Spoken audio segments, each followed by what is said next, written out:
আসসালামু আলাইকুম। আশা করি সবাই ভালো আছেন। সবার পরীক্ষা কেমন হলো সবাই জানাবেন। 46তম বিসিএস প্রিলিমিনারি আজকেই হলো আমরা জানি। সো পরীক্ষার কোয়েশ্চেন কেমন হয়েছে, কার কাছে কেমন লেগেছে, হার্ড লেগেছে না ইজি লেগেছে, কাটমার্কস কত হতে পারে, আপনার যাবতীয় অভিমত, আপনার যত এক্সপ্রেশন আছে, আপনার যত অনুভূতি কাজ করছে সব আমাদেরকে কমেন্ট সেকশনে জানান। আমরা জানার জন্য খুবই এক্সাইটেড। আর আমাদের নিয়মিত আয়োজন the daily star analysis weekly অর্থাৎ সাপ্তাহিক কারেন্ট অ্যাফেয়ার্স পত্রিকাতে দ্য ডেইলি স্টারে বিসিএস লিখিত পরীক্ষার সিলেবাস অনুযায়ী যত কারেন্ট অ্যাফেয়ার্সের ইম্পর্টেন্ট যত সম্পাদকীয় আছে সেগুলো নিয়ে আমার বিশেষ আয়োজন থাকে উইকলি, সাপ্তাহিক আমি এটা করি। অনেকেই কনফিউজ থাকেন যে এটা আসলে কেন লাগবে। আমরা জানি বিসিএস লিখিত পরীক্ষায় অথবা যে কোনো চাকরির পরীক্ষায় লিখিত যে পার্ট আছে অর্থাৎ সেকেন্ড স্টেপ এমসিকিউ এর পরে লিখিত যেই পার্ট, সেখানে কিন্তু শর্ট নোটস আসে, ফোকাস রাইটিং আসে, যে কোনো টপিকের উপরে আপনার লিখতে হয়, প্রচুর লিখতে হয়, এসে আসতে পারে।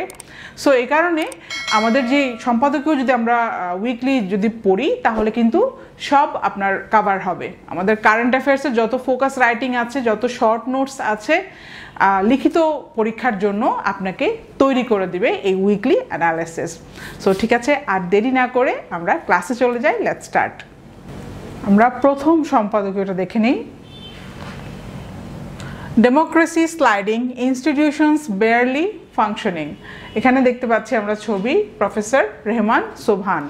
তো উনি খুবই ইম্পর্ট্যান্ট একটা এমিনেন্ট একটা ইকোনমিস্ট, অর্থনীতিবিদ এবং অনেক বড় একজন ব্যক্তিত্ব আমাদের দেশের। তো ওনার কোনো আর্টিকেল আসলে আমরা অবশ্যই সেটা পড়ে নেব। সো এখন আমরা দেখি যে উনি লিখেছেন যে ডেমোক্রেসি গণতন্ত্র স্লাইডিং মানে গণতন্ত্র অ্যাকচুয়ালি নুয়ে পড়ছে এবং ইনস্টিটিউশন বেয়ারলি ফাংশনিং, বিভিন্ন প্রতিষ্ঠানগুলো বেয়ারলি মানে কোনো মতে ফাংশনিং কাজ করছে। তাহলে আমি সামারাইজ করে দিয়েছি, এখন আমরা দেখি ভিতরে কি আছে। Eminent economist professor Rehman Sobhan spoke at a discussion about the deteriorating quality of democracy in Bangladesh. তাহলে এমিনেন্ট ইকোনমিস্ট মানে অনেক উচ্চ পর্যায়ের ইকোনমিস্ট, অর্থনীতিবিদ প্রফেসর রেহমান সোবহান একটা ডিসকাশনে কথা বলেছেন যে কিভাবে এই যে গণতন্ত্রের যে কোয়ালিটি, গণতন্ত্রের যে গুণগত মান সেটা ডেটেরিওরেটিং, এটা আমরা জানি এই ওয়ার্ডটা মানে হচ্ছে যত অবনতি হচ্ছে, দিনে দিনে অবনতি হচ্ছে বাংলাদেশে। He highlighted the success of free and fair elections held under a caretaker government system from 1991 to 1996। তাহলে সে হাইলাইট করলেন, উনি হাইলাইট করেছেন যে কিভাবে ফ্রি এবং ফেয়ার ইলেকশন হয়েছে 1991 এবং 1991 থেকে 1996 তত্ত্বাবধায়ক সরকার ব্যবস্থার আন্ডারে। Sobhan criticized the abandonment of the caretaker government system which he believes contributed to the decline of democracy in Bangladesh। তাহলে রেহমান সোবহান, প্রফেসর রেহমান সোবহান উনি সমালোচনা করলেন যে কেন এই যে তত্ত্বাবধায়ক সরকার ব্যবস্থাকে পরিত্যাগ করাটাকে উনি সমালোচনা করলেন, কারণ সে বিশ্বাস করে যে এটাই আসলে বাংলাদেশের গণতন্ত্রের যে কমে যাওয়া, গণতন্ত্রের যে মানটা কমে যাওয়া, গণতন্ত্রের যে অবনতি সেটারই জন্য দায়ী। The discussion was on a book titled 50 Years of Bangladesh Economy, Politics, Society and Culture, jointly edited by Professor Rehman Sobhan and Professor Ronak Jahan and published by Routledge। তো এই ডিসকাশনটা আসলে ছিল যে একটা বইয়ের উপরে, বইটার টাইটেল হচ্ছে 50 Years of Bangladesh Economy, Politics, Society and Culture। তো এটা জয়েন্টলি ওনারা এই যে রেহমান সোবহান এবং রৌনক জাহান এডিট করেছেন এবং এটা পাবলিশ করেছে রুটলেজ। The book aims to provide insight into Bangladesh's journey over the past 50 years, covering economic, social, political and cultural aspects। তাহলে বইটি বাংলাদেশের যে জার্নি, গত 50 বছরের যে জার্নি, ইকোনমিক, অর্থনৈতিক, সামাজিক, রাজনৈতিক এবং সাংস্কৃতিক যেসব এরিয়া সবগুলোই কভার করবে এই বইটা। ঠিক আছে, বাংলাদেশের যে জার্নিটা, এই 50 বছরের জার্নি, কোন কোন ক্ষেত্রে অর্থনৈতিক, সামাজিক, রাজনৈতিক এবং সাংস্কৃতিক অঙ্গনে বাংলাদেশের জার্নিটাকেই এটা বইটা কভার করেছে। Several authors including Rizwanul Islam, M.M. Akash and Ali Riaz participated in the discussion, presenting their chapters from the book. তাহলে আরও কিছু অথর আছে, আরও লেখক আছে, যেমন রিজওয়ানুল ইসলাম, তারপরে M.M. আকাশ, আলী রিয়াজ, এরা হচ্ছে ডিসকাশনটা অংশগ্রহণ করেন, প্রেজেন্টিং তাদের চ্যাপ্টার, তাদের এই বইটাতে তাদের যে চ্যাপ্টার আছে সেগুলো তারা তুলে ধরেন। M.M. Akash highlighted the issue of income inequality, stating that while average income has increased, it has not been inclusive. তাহলে M.M. Akash হাইলাইট করেছে যে ইনকাম, আয়ের যে অসমতা, সেটা নিয়ে উনি এই ইস্যুটা নিয়ে উনি হাইলাইট করেছেন, এবং stating that the average income, যদিও গড় আয় বেড়েছে, গড় আয় বাড়লেও এটা ইনক্লুসিভ না, অর্থাৎ সবার জন্য কিন্তু গড় আয়টা বাড়েনি।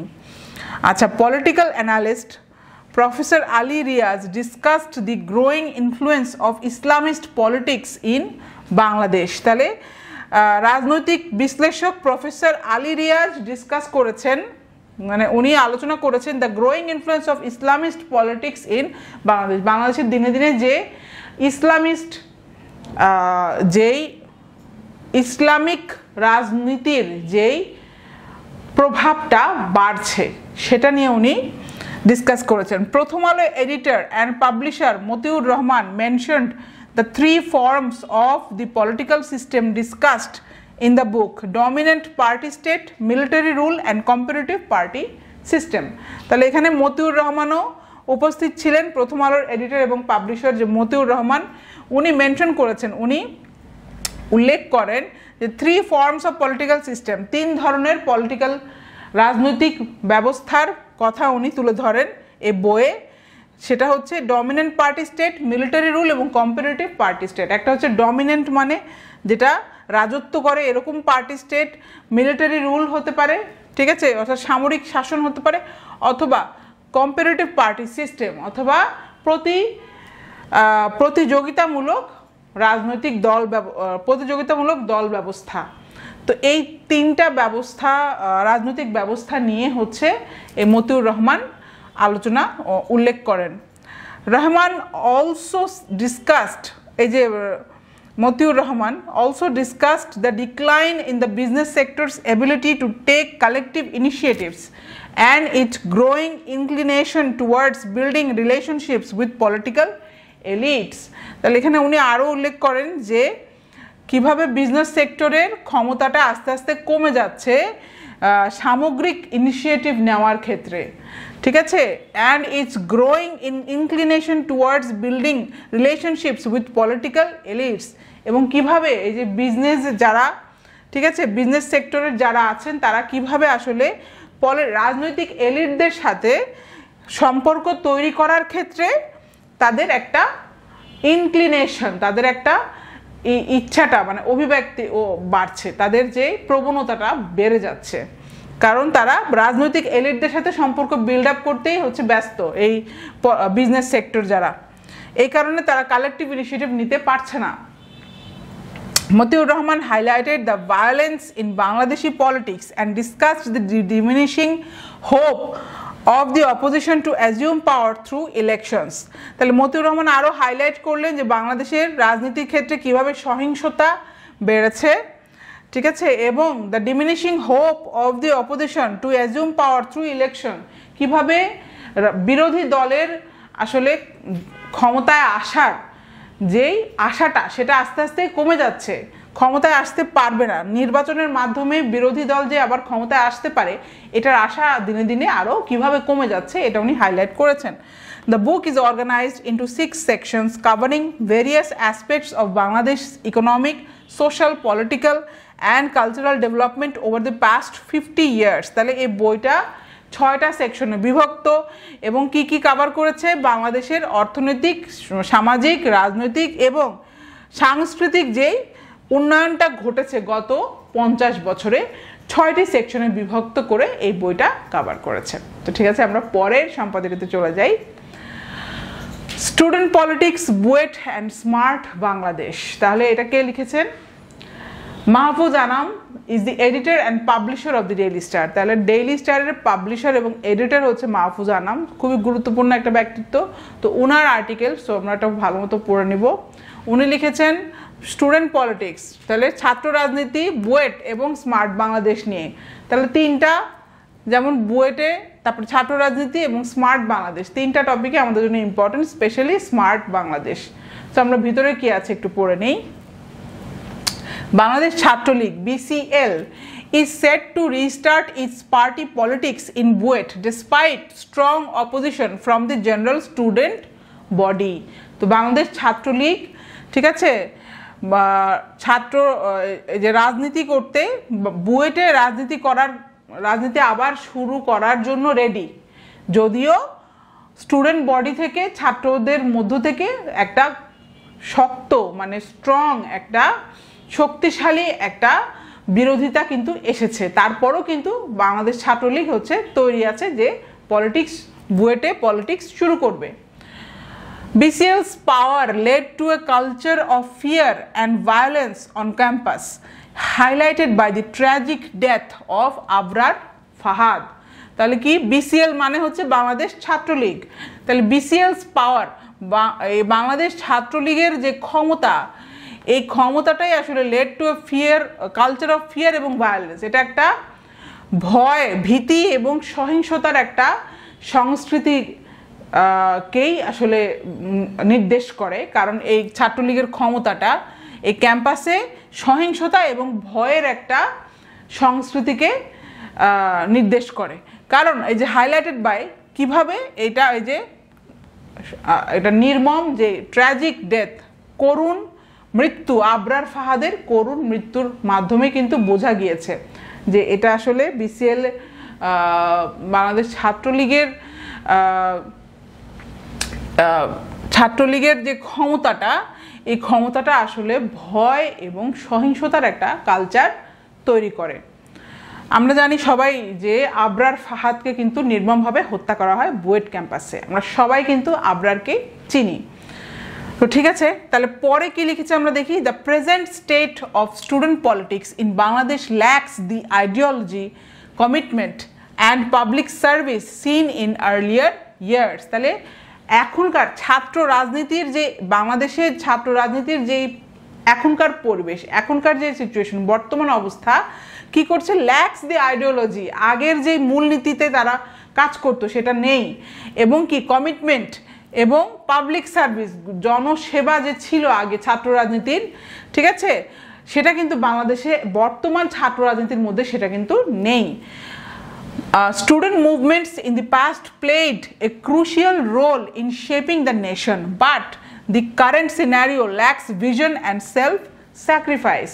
তাহলে গত যে ছাত্র আন্দোলনগুলো, এই যে বিগত বছরের ছাত্র আন্দোলনগুলো প্লেড এ ক্রুশিয়াল রোল, এই জাতিকে গড়ে তোলার ক্ষেত্রে খুবই গুরুত্বপূর্ণ একটা রোল প্লে করেছে।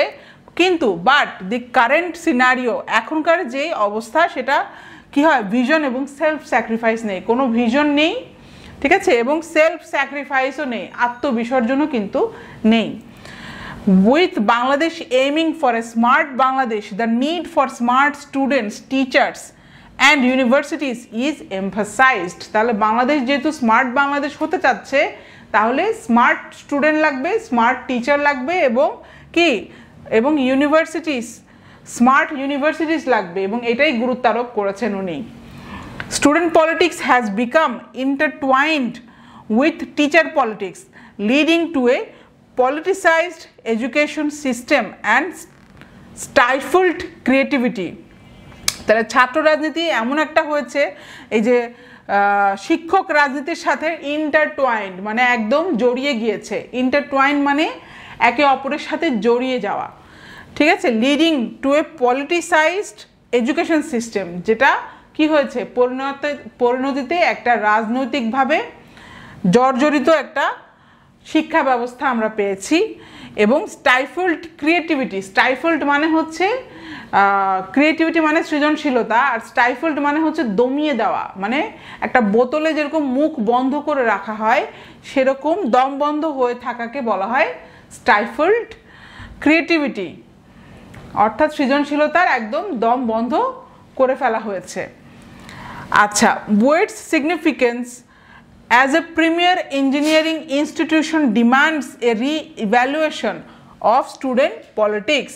তাহলে বুয়েট যেহেতু একটা প্রিমিয়ার মানে সর্বোচ্চ ইঞ্জিনিয়ারিং প্রকৌশলী একটা প্রতিষ্ঠান, সেটা বুয়েটের যে অবস্থানটা রয়েছে এই কারণে ডিমান্ডস রি-ইভ্যালুয়েশন অফ স্টুডেন্ট পলিটিক্স। এটা এই জন্যই ছাত্র রাজনীতির নতুন করে এই যে রি-ইভ্যালুয়েশন মানে কি, নতুন করে আবার যাচাই করাটা জরুরি, এটা ডিমান্ড করে। কারণ বুয়েট হচ্ছে একটা সর্বোচ্চ প্রকৌশলী বিশ্ববিদ্যালয় বা প্রতিষ্ঠান। Globally renowned universities have effective student representative bodies focused on students interest unlike Bangladesh. তাহলে বাংলাদেশের মতো না, অন্যান্য দেশে কিন্তু গ্লোবালি যত বড় বড় ইউনিভার্সিটি আছে, নাম করা ইউনিভার্সিটি আছে, তাদের ইফেক্টিভ স্টুডেন্ট রিপ্রেজেন্টেটিভ বডি আছে, তাদের কার্যকর একটা ছাত্রদের রিপ্রেজেন্টেটিভ বডিজ আছে, ছাত্রদেরকে প্রতিনিধিত্বমূলক একটা বডি আছে।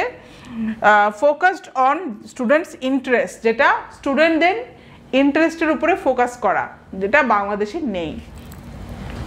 The reintroduction of student politics in BUET requires a forward-thinking approach aligned with global educational standards। তাহলে বলছে যে বুয়েটে আবার যখন এই যে স্টুডেন্ট পলিটিক্স, ছাত্র রাজনীতি আবার নতুন করে ইন্ট্রোডাকশন করা হচ্ছে, তো সেটা রিকোয়ার্স এ ফরওয়ার্ড থিঙ্কিং অ্যাপ্রোচ। এটা একটা খুবই ফরওয়ার্ড চিন্তাভাবনার একটা অ্যাপ্রোচের দরকার। Aligned with global educational standards, যেটা বৈশ্বিক শিক্ষাগত মানদণ্ডের সাথে মিলিত হবে। ঠিক ওই রকম করে চিন্তা করে আমাদের একটা ফরওয়ার্ড থিঙ্কিং অ্যাপ্রোচ নিতে হবে যদি রিস্টার্ট করতে হয় বুয়েটে, যদি স্টুডেন্ট পলিটিক্স যদি নতুন করে রিইন্ট্রোডাকশন করতে হয়, সেক্ষেত্রে গ্লোবালি যে এডুকেশনাল স্ট্যান্ডার্ড আছে সেগুলোর সাথে মিল রেখে একটা ফরওয়ার্ড থিঙ্কিং অ্যাপ্রোচটা আমাদের লাগবে। The High Court's decision to allow student politics in BUET needs to be accompanied by strict directives to reform campus politics and eliminate violence and intimidation। তাহলে বলছে যে হাইকোর্ট যে ডিসিশন দিয়েছে স্টুডেন্ট পলিটিক্স, বুয়েটে student politics করার ক্ষেত্রে high court তো একটা ডিসিশন দিয়েছে, ইয়েস বলেছে, অ্যালাউ করেছে, তো সেটা বলছে নিডস টু বি, এই হাইকোর্টের রুলটা অ্যাকম্পানিড হওয়া উচিত strict directives two reform campus politics. এটার সাথে আসলে শক্তিশালী, খুবই স্ট্রিক্ট, খুবই শক্ত নির্দেশনা আসা উচিত ক্যাম্পাস রিফর্মের ক্ষেত্রে, ক্যাম্পাস পলিটিক্স সংস্কারের ক্ষেত্রে, এবং সহিংসতা এবং ইন্টিমিডেশন, ভয়ভীতি এলিমিনেট, প্রতিরোধ করার জন্য রিফর্ম আসা উচিত এই হাইকোর্টের রুলিংয়ের সাথে, তাহলেই স্টুডেন্ট পলিটিক্স অ্যালাউ করা যেতে পারে। তো ঠিক আছে, আমরা পরের সম্পাদকীয়তে চলে যাই। Why laws and campaigns are failing to stop child marriage। তাহলে বিসিএস রিটেন সিলেবাসে দেখবেন জেন্ডার ইস্যুজ অ্যান্ড ডেভেলপমেন্ট, সরাসরি লেখা আছে gender issues and development in Bangladesh, অর্থাৎ জেন্ডার ইস্যুজ, যে কোনো জেন্ডার ইস্যুজ নিয়ে কোনো কিছু আসলে, ঠিক আছে, নারী এবং পুরুষের সমতা, জেন্ডার ইস্যুজ, লিঙ্গ যেই বিষয়গুলো আছে লিঙ্গ রিলেটেড, ঠিক আছে, নারী পুরুষ যখন সম্পর্কিত কোনো এই উন্নয়ন ডেভেলপমেন্ট ব্যাপারগুলো আসবে, সেক্ষেত্রে কিন্তু আমাদের পড়তে হবে gender issues and development in Bangladesh. এটা কিন্তু রিটেন সিলেবাসে সরাসরি দেওয়া আছে। সেই কারণে চাইল্ড ম্যারেজ, যে বাল্য বিবাহ, অবশ্যই এটা জেন্ডার ইস্যুজ, এবং এই কারণে বাল্য বিবাহ রিলেটেড যদি কিছু আসে অবশ্যই আমাদের পড়তে হবে। আচ্ছা, তাহলে এখন বলছে যে why laws and campaigns are failing in to stop child marriage. তাহলে বলছে যে আইন এবং বিভিন্ন ক্যাম্পেইন এরা কেন ফেল করছে, বাল্যবিবাহ থামাতে কেন এরা ফেল করছে কেন। বাল্যবিবাহ থামাতে এরা কেন পরাজিত হচ্ছে এটা আমরা এখন দেখব। ভিতরে ভিতরে কি লেখা আছে এখন আমরা দেখি, সামারাইজ করে দিয়েছি। Child marriage rates in Bangladesh have increased over the past 3 years with over 40.9% of women married before turning 80 in 2023 বলছে যে বাল্যবিবাহের যে হার আছে, মাত্রাটা, বাল্যবিবাহের যে চাইল্ড ম্যারেজ রেটস বাংলাদেশে, ঠিক আছে, এটা বেড়ে গিয়েছে গত 3 বছরে, পাস্ট 3 ইয়ার্স, যেখানে 2023-এ 40.9%ই মহিলা বা নারী 18 হওয়ার আগেই, 18-র পূর্বেই তাদের কিন্তু বিয়ে হয়ে গিয়েছে। Conventional approaches of legal penalties and awareness campaigns have failed to address the root causes of child marriage. তাহলে কনভেনশনাল অ্যাপ্রোচ মানে গতানুগতিক যেসব অ্যাপ্রোচ, সেগুলো যদি নেওয়া হয়, এই যে লিগ্যাল পেনাল্টিস, আইনত যে দণ্ড, এবং অ্যাওয়ারনেস ক্যাম্পেইন, ঠিক আছে, প্রচারণা, অ্যাওয়ারনেস, সতর্কতামূলক ক্যাম্পেইন যেগুলো আছে, সেগুলো কিন্তু ফেল করেছে to address the root causes of child marriage. যে বাল্যবিবাহের মূল কারণগুলো কি সেগুলো কিন্তু চিহ্নিত করতে সেগুলো ফেল করেছে কনভেনশনাল অ্যাপ্রোচ এবং লিগ্যাল পেনাল্টিজ, অ্যাওয়ারনেস ক্যাম্পেইনস, এরা ফেল করেছে।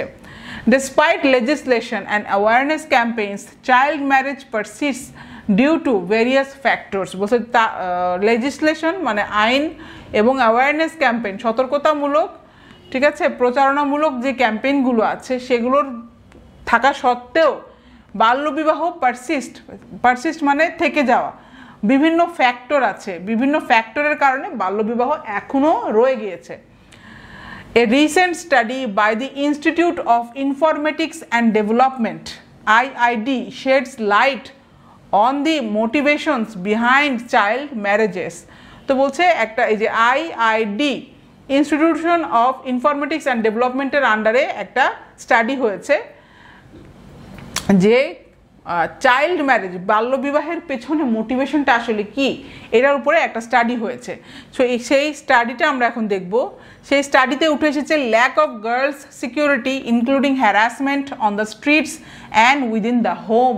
তাহলে মেয়ের নিরাপত্তা, একটা নারী শিশুদের নিরাপত্তার যে অভাব, সেটা এই যে রাস্তাতে হ্যারাসমেন্ট হয়, হয়রানির শিকার হয়, এবং বাসাতেও, ঘরেও কিন্তু হ্যারাসমেন্টের শিকার হচ্ছে। তো এই কারণে কিন্তু বিয়ে হয়ে যাচ্ছে, বাল্যবিবাহ হয়ে যাচ্ছে, ল্যাক অফ গার্লস সিকিউরিটির কারণে। তাহলে নারীর বা শিশুর, মেয়েদের নিরাপত্তার অভাব 1 নম্বর।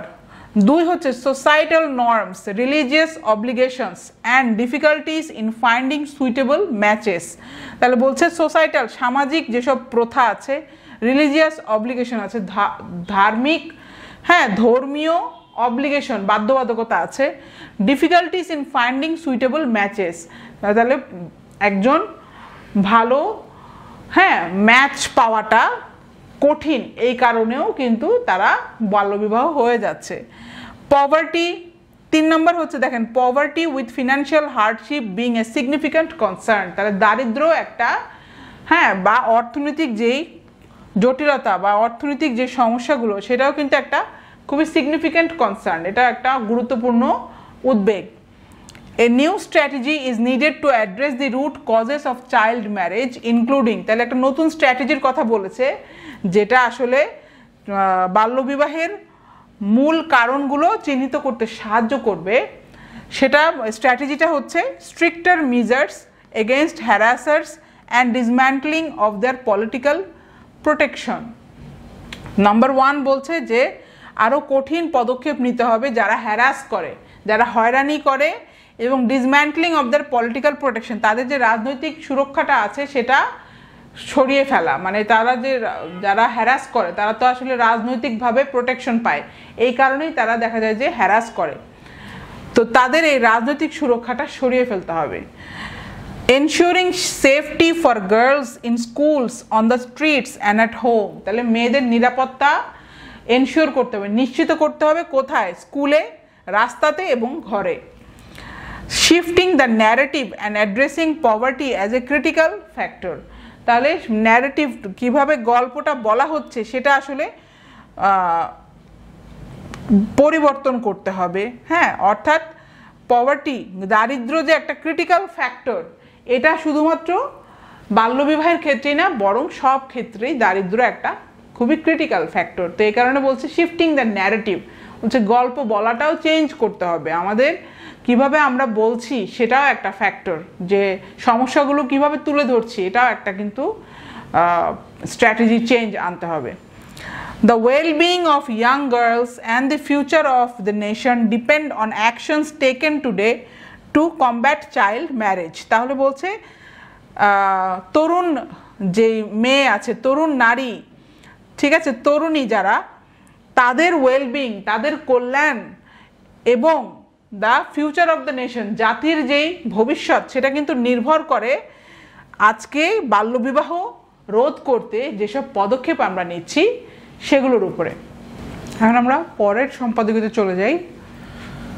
Is Bangladesh nuclear Prestige and illusion?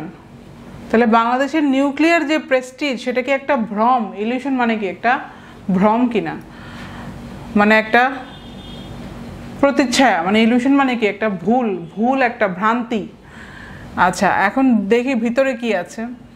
Prime minister Sheikh Hasina asked Rosatom to consider building another nuclear power station in Rooppur. তাহলে মাননীয় প্রধানমন্ত্রী রোসাটমকে বলেছে যে আরও চিন্তা করো, সেকেন্ড একটা নতুন, হ্যাঁ, দ্বিতীয় নিউক্লিয়ার পাওয়ার স্টেশন তৈরি করতে পারো কিনা রূপপুরে, সেটা নিয়ে চিন্তা ভাবনা করতে বলেছে রোসাটমকে। তাহলে প্রাইম মিনিস্টার শেখ হাসিনা উনি কিন্তু বলছেন, রোসাটম মানে যে কোম্পানি আর কি, সেটাকে বলতেছে যে সেকেন্ড একটা পাওয়ার প্ল্যান্ট তুমি নির্মাণ করতে পারো কিনা রূপপুরে, সেটা নিয়ে চিন্তা ভাবনা করো। Bangladesh is facing economic challenges including depleting foreign exchange reserves, high inflation, load shedding, poor human development and increasing debt burden. তাহলে বাংলাদেশ কি কি ফেস করছে সেখানে বলছে যে বাংলাদেশ মুখোমুখি হচ্ছে অর্থনৈতিক চ্যালেঞ্জ আছে, যেমন depleting foreign exchange reserve, foreign এক্সচেঞ্জের রিজার্ভটা সেটা কমছে, হাই ইনফ্লেশন অনেক উচ্চ মুদ্রাস্ফীতি, লোডশেডিং মানে কি কারেন্ট চলে যায় যে আর কি লোডশেডিং, পোর ইকোনমিক ডেভেলপমেন্ট খুবই নিম্নমানের হিউম্যান ডেভেলপমেন্ট মানে মানব উন্নয়ন, এবং ইনক্রিজিং ডেট বার্ডেন যত ঋণের যেই বোঝা সেটা কিন্তু আরও বাড়ছে। তো বলছে the country is borrowing heavily to repay existing loans and to buy oil and LNG. তাহলে দেশটা কি করছে, বরোয়িং হেভিলি, খুব ঋণ নিচ্ছে, অনেক বেশি করে ঋণ নিচ্ছে, কি করছে, টু রিপে এক্সিস্টিং লোনস, বর্তমান লোনটাকে রিপে করার জন্য মানে পে করার জন্য, টাকা ফেরত দেওয়ার জন্য আরও লোন নিচ্ছে, এবং বাই অয়েল এবং এলএনজি, তেল এবং এলএনজি কেনার জন্য আরও ঋণ গ্রহণ করছে। Bangladesh decision to build another nuclear power plant raises questions about necessity and motivation. তাহলে বাংলাদেশের যে ডিসিশনটা আরও একটা নিউক্লিয়ার পাওয়ার প্ল্যান্ট বিল্ড করার ক্ষেত্রে, এটা আসলে কোয়েশ্চেন, এটা প্রশ্ন উঠায়, প্রশ্ন জাগায় যে এটার প্রয়োজনীয়তা, নেসেসিটি এবং মোটিভেশন, এটার প্রয়োজনীয়তা এবং এটার মোটিভেশনটা কি, এটার পেছনে আসলে উদ্দেশ্যটা কি, সেটার প্রশ্নটা জাগায়। Nuclear prestige refers to the perceived status gained by countries through nuclear weapons or power. তার নিউক্লিয়ার যে প্রেস্টিজটা এটা আসলে রেফার করে পারসিভ স্ট্যাটাস, একটা স্ট্যাটাস পাওয়া, যেটা আসলে যেসব দেশ নিউক্লিয়ার ওয়েপন আছে, নিউক্লিয়ার যেই যুদ্ধাস্ত্র এবং অথবা নিউক্লিয়ার ক্ষমতা যেসব দেশের আছে সেসব দেশের একটা স্ট্যাটাসকে বোঝায় যে nuclear Prestige. Research shows countries pursued nuclear weapons for prestige, not just security. তো বলছে রিসার্চ বলছে যে বিভিন্ন দেশ আসলে নিউক্লিয়ার ওয়েপন, নিউক্লিয়ার যে যুদ্ধাস্ত্র সেটা আসলে সেটার পিছনে তারা ছুটেছে কারণ প্রেস্টিজের কারণে, শুধু সিকিউরিটির কারণে না, শুধু নিরাপত্তার কারণেই না, বরং একটা প্রেস্টিজ, একটা সম্মান লাভের জন্য কিন্তু বিভিন্ন দেশ নিউক্লিয়ার প্রেস্টিজটা, নিউক্লিয়ার ওয়েপনের পিছনে ছুটেছে। Most countries with nuclear power are high or higher middle income. তাহলে যেসব দেশ নিউক্লিয়ার ক্ষমতা আছে সেসব দেশ আসলে উচ্চ অথবা উচ্চ মধ্য আয়ের দেশ। Bangladesh nuclear collaboration with Russia is largely funded by Russian loans raising concerns about future date.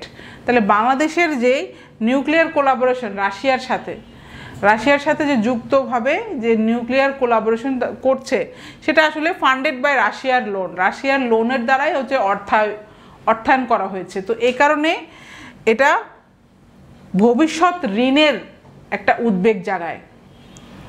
The project also involves significant dependence on Russian expertise। তো বলছে এই প্রকল্পটা আবার রাশিয়ান এক্সপার্টিস, রাশিয়ার দক্ষতার উপরেই আসলে রাশিয়ার যে নলেজ, রাশিয়ার যে দক্ষতা সেটার উপরে ডিপেন্ড করে, সেটার উপর নির্ভরশীল। তো এটা একটা সমস্যা।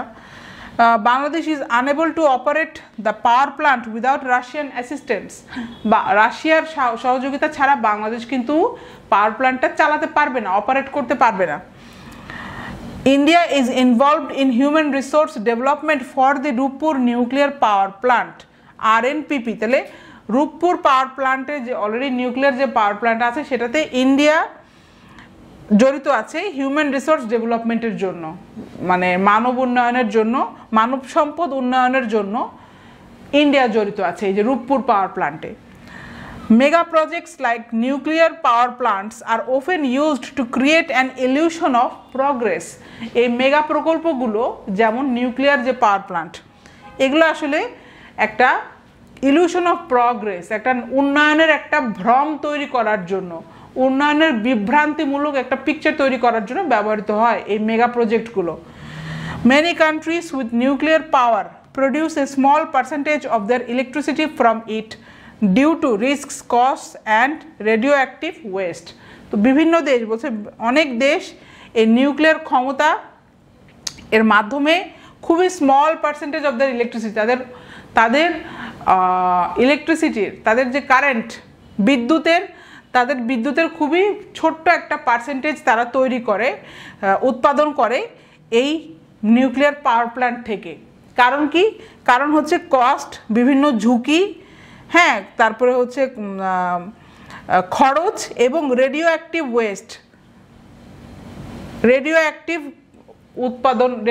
ওয়েস্ট হয়। এই কারণে দেখা যায় যে খুবই অল্প বিদ্যুৎ কিন্তু উৎপাদন করতে পারছে অন্যান্য দেশ যাদের নিউক্লিয়ার ক্ষমতা আছে। Bangladesh first nuclear power plant is facing delays and uncertainties. মানে বাংলাদেশের প্রথম যে নিউক্লিয়ার পাওয়ার প্ল্যান্ট সেটা কিন্তু ফেস করছে, বিভিন্ন দেরি হচ্ছে এবং অনিশ্চয়তাগুলো ফেস করছে। Despite global changes, Bangladesh continues to pursue nuclear prestige rather than investing in renewable energy technologies। বলছে যদিও বিভিন্ন বৈশ্বিক যত পরিবর্তন ঘটছে এর মধ্যেও বাংলাদেশ কি করছে?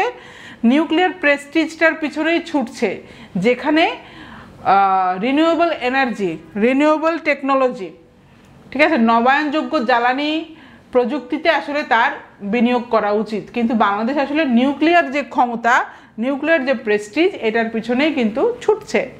ঠিক আছে, আমরা পরের সম্পাদকীয়তে চলে যাই। Bank mergers, all dimensions must be considered. তাহলে আমরা জানি ব্যাংকের মার্জার চলছে, তো বলছে all dimensions must be considered, বিভিন্ন মাত্রা, সব মাত্রাই কনসিডার করা উচিত, বিবেচনায় আনা উচিত। আচ্ছা, এখন আমরা দেখব বিভিন্ন ব্যাংক এক্সাম যে আছে সেগুলোর লিখিত পরীক্ষায় কিন্তু অবধারিতভাবে এখান থেকে কোশ্চেন আসবে। এই জন্য যত ব্যাংকের চাকরির পরীক্ষাগুলো আছে সে কারণে আমরা কিন্তু এই সম্পাদকীয়গুলো, এই ব্যাংক মার্জার রিলেটেড যত সম্পাদকীয় আসবে আমরা কিন্তু পড়ব। ঠিক আছে, বিসিএসেও আসতে পারে কারণ অর্থনীতি রিলেটেড এটা। ঠিক আছে, সো আমরা যে কোনো চাকরির পরীক্ষার ক্ষেত্রে বিশেষ করে ব্যাংক এক্সামের জন্য কিন্তু ইম্পর্টেন্ট। আচ্ছা, তাহলে দেখি ভিতরে কি আছে। কারেন্ট সিনারিও, তাহলে বর্তমান অবস্থা কি? 3 weak Bangladeshi banks will merge with 3 stronger banks. তাহলে 3টা দুর্বল ব্যাংক হচ্ছে কি করবে? বাংলাদেশি ব্যাংক তিনটা স্ট্রঙ্গার ব্যাংকের সাথে মার্জ হয়ে যাবে, একীভূতকরণ হয়ে যাবে, একীভূত হয়ে যাবে। Bangladesh development bank will merge with Sonali bank. তাহলে বাংলাদেশের ডেভেলপমেন্ট ব্যাংক যেটা আছে বিডিবিএল যেটাকে বলা হয়, বাংলাদেশ ডেভেলপমেন্ট ব্যাংক সোনালী ব্যাংকের সাথে একীভূত হয়ে যাবে। রাজশাহী কৃষি উন্নয়ন bank will merge with Bangladesh কৃষি উন্নয়ন ব্যাংক। তাহলে রাজশাহী কৃষি উন্নয়ন ব্যাংক কি হবে? বাংলাদেশ কৃষি উন্নয়ন ব্যাংকের সাথে একীভূত হয়ে যাবে। Basic bank will merge with Agrani bank. তাহলে বেসিক ব্যাংক অগ্রণী ব্যাংকের সাথে একীভূত হয়ে যাবে। Exim bank and Padma bank have signed a memorandum of understanding for a merger. তাহলে এক্সিম ব্যাংক এবং পদ্মা ব্যাংক একটা MOU memorandum of understanding sign করেছে মার্জারের জন্য, একীভূতকরণের জন্য। Further mergers involving private banks are anticipated. তাহলে ভবিষ্যতে আরও মার্জার, এই প্রাইভেট ব্যাংকের মার্জারগুলো আমরা দেখতে পাবো, আশা করা যায়। The number of banks in Bangladesh May reduce from 61 to 50 or fewer। তাহলে বাংলাদেশে যত ব্যাংক আছে এখন হচ্ছে 61টা ব্যাংক, সেটা আসলে 50-এ নেমে আসবে, 50 অথবা তার থেকেও কম হয়ে যাবে। তাহলে রিজনস ফর মার্জার্স, তাহলে এখন মার্জারের কারণ কি? এই যে একীভূতকরণ হচ্ছে এগুলোর কারণটা কি? Two contract the banking sector for sustainability, efficiency and better services. তাহলে ব্যাংকিং খাতটাকে কমিয়ে আনা মানে সংকুচিত করাটা দরকার। এই কারণে কেন? কারণ সাস্টেনেবিলিটি, ঠিক আছে, টেকসই, এফিসিয়েন্সি কার্যকারিতা মানে কর্মক্ষমতা বাড়িয়ে দেওয়া, এবং বেটার সার্ভিসেস উন্নত মানের সেবার জন্য এই কমিয়ে আনাটা হচ্ছে, ঠিক আছে। Unprecedented corruption and rule bending have made the banking sector vulnerable. তাহলে এই মার্জারের কারণ কি? আনপ্রেসিডেন্টেড, অভূতপূর্ব দুর্নীতি এবং রুল বেন্ডিং, নিয়ম চেঞ্জ করা, ঠিক আছে, নীতিগুলো রুলগুলো চেঞ্জ করে করে কি করছে বাংলাদেশ, এই যে ব্যাংকিং খাতটা খুবই ভালনারেবল, খুবই ঝুঁকিপ্রবণ হয়ে গেছে। Bad loans, loan defaults, shortage of capital, non confidence and liquidity shortages are prevalent. তাহলে রিজন ফর মার্জার, মার্জারের আরও একটা কারণ হচ্ছে ব্যাড লোনস, খারাপ লোন, লোন ডিফল্টস, ঋণ খেলাপি, শর্টেজ অফ ক্যাপিটাল, মূলধনের অভাব, নন কনফিডেন্স, তাহলে আত্মবিশ্বাসের অভাব মানে কনফিডেন্স নাই, ঠিক আছে, লিকুইডিটি শর্টেজেস মানে তারল্যের অভাব, লিকুইডিটি মানে হচ্ছে ক্যাশ টাকা, তাহলে এই লিকুইডিটি তারল্যের অভাব, ঠিক আছে, এগুলো হচ্ছে প্রিভ্যালেন্ট, অনেক বেশি বেড়ে গিয়েছে, এগুলো হচ্ছে মার্জারের কারণ। তাহলে government and Bangladesh banks perspective, তাহলে সরকার এবং বাংলাদেশ ব্যাংকের পার্সপেক্টিভটা আমরা এখন দেখি। তারা কি চিন্তা ভাবনা করছে? Merger seen as a measure to increase stability and enhance confidence in the economy. তাহলে সরকার এবং বাংলাদেশ ব্যাংকের চিন্তা ভাবনা হচ্ছে এই মার্জার করলে, একীভূতকরণ যদি করা হয়, তাহলে এটা আসলে একটা স্থিতিশীলতা নিয়ে আসবে, স্থিতিশীলতা বাড়াবে এবং কি করবে? অর্থনীতিতে আত্মবিশ্বাসটা ফিরে আসবে। Perceived as a way to reduce, rescue weaker banks and prevent instability in the banking sector. তাহলে সরকার এবং বাংলাদেশ ব্যাংক মনে করছে যে এটা আসলে পারসিভড, এই মার্জারগুলো আসলে ধরে নেওয়া হচ্ছে যে রেস্কিউ করবে উইকার ব্যাংক, দুর্বল ব্যাংকগুলোকে এটা রক্ষা করবে। রেস্কিউ মানে কি? রক্ষা করা, ঠিক আছে, এবং প্রিভেন্ট ইনস্টেবিলিটি, অস্থিতিশীলতাকে প্রতিরোধ করবে, ব্যাংকিং খাতে যে অস্থিতিশীলতা আছে সেটা প্রতিরোধ করবে। তো গভর্নমেন্ট আর বাংলাদেশ ব্যাংক এইটা চিন্তা করতেছে যে মার্জারগুলো আসলে, এই মার্জার হচ্ছে এরকম পদক্ষেপ, যে পদক্ষেপে স্থিতিশীলতা ফিরে আসবে, অর্থনীতিতে কনফিডেন্স ফিরে আসবে এবং কি করবে? রেস্কিউ করবে উইকার ব্যাংক, যেগুলো দুর্বল ব্যাংক আছে সেগুলোকে রেস্কিউ করবে। ইস্যুজ অ্যান্ড কনসার্নস, তাহলে এই মার্জারের কিছু ইস্যুজ আছে এবং কনসার্ন, উদ্বেগ আছে, যেমন ক্রাইটেরিয়া ফর ব্যাংক মার্জার্স। তাহলে ব্যাংক মার্জারের ক্ষেত্রে মানে ক্রাইটেরিয়াগুলো কি কি, অর্থাৎ কারা কারা ব্যাংক মার্জারের অন্তর্ভুক্ত হয়ে যাবে।